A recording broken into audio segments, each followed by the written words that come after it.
Hey, it's Ryan Oyster here, and I'm back at it with another video. But this time, we'll be doing the best OBS settings for 1080p, like 55 to 60 FPS. So you'll be like right around 60, like maybe you'll go down to 55, but you're going to be at a pretty much consistent 60 with 1080p. So I'll just run through the settings. So first, when you open up OBS, you're probably not going to have anything here. So what you're going to want to do is you'll have a scene here, right? But then there won't be anything here. So you're going to want to right click here. You want to go right click and you want to go to add, and then you want to add display capture. You can do game capture, but I highly recommend just doing display capture, because game capture will only capture like a full screen application, and sometimes there's complications. So just why not capture your whole screen that way? But I mean, like, if you're going to be checking things outside of the game window, then you should do that. So you want to add display capture, and then here you'll see you have this. This is the audio. So these are the basic settings, but I'll get into the other ones. So this is the desktop audio. I leave it at minus 12.5 decibels, just because I want the audio to be less, so you can hear me when I'm talking. And then I don't use my mic in this. I record my mic and webcam through Bandicam. But if you want to add a mic, you can go to audio input, capture, okay, and then add in the microphone. I would use my blue snowball, or hold on, let me remove. Or if you want to add a webcam overlay, you could go to I think it's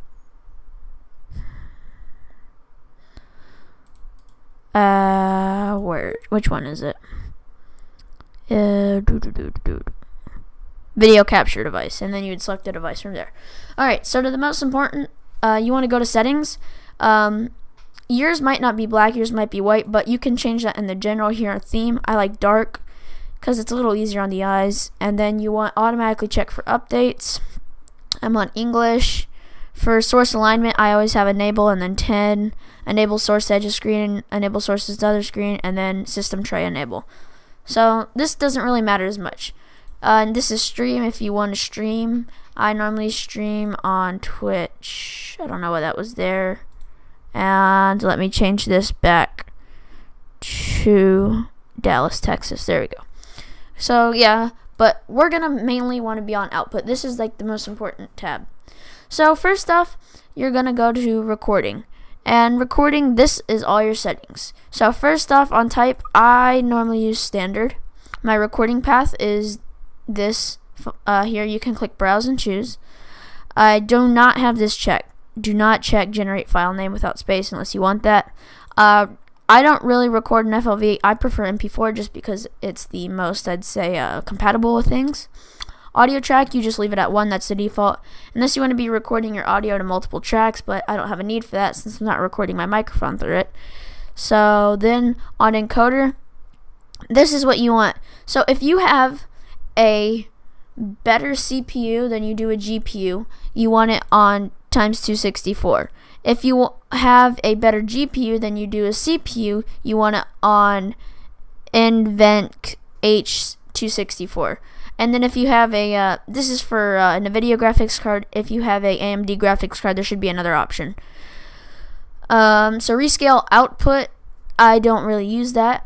And then I don't really use the muxer settings. So then this area here, you could say, is probably the best, like the most important.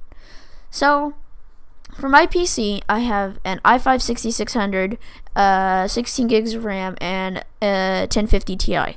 So if you want to get around a steady 1080p, I'd highly recommend your bitrate be between 30,000, like 30,200 and like 4,500.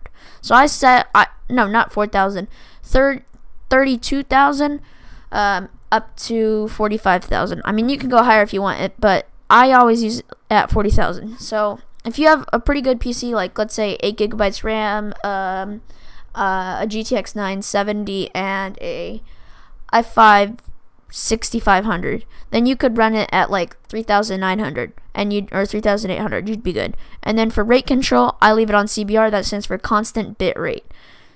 On preset, Oh, also keyframe interval is on 0. My preset is default. My profile is main. My level is auto. And then use 2-pass encoding. I have that checked. And then GPU 0, B frames 2. So after you have all this, you're going to want to go down to audio.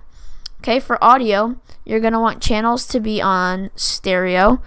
Stereo means you're talking straight into the mic, I believe. Hold on, I might be confused. Hold on. So, stereo means it's all around. I believe mono is, but I'll leave it on stereo. It doesn't really matter. This sample rate is probably the most important out of these things, and I leave it on 48 hertz. And the way you can check is, you want to go to your control panel, and you want to go to the sound control panel, and then you'll see your recording right here. You want to go to the microphone, click properties, and I have it, and then you want to go to advanced. I have it to DVD quality 48 hertz. Yeah, so that means it's 48 hertz. You can put it at 48 hertz. I recommend 48 hertz because it's better. Video, I want the base to be 1080p and the output to be 1080p. You want your downscale filter to Lanczos. I don't know how to pronounce that. And then you want your common FPS value to 60. Hotkeys, you can make your hotkeys whatever you want. For mine, start recordings F9, stop recordings F9.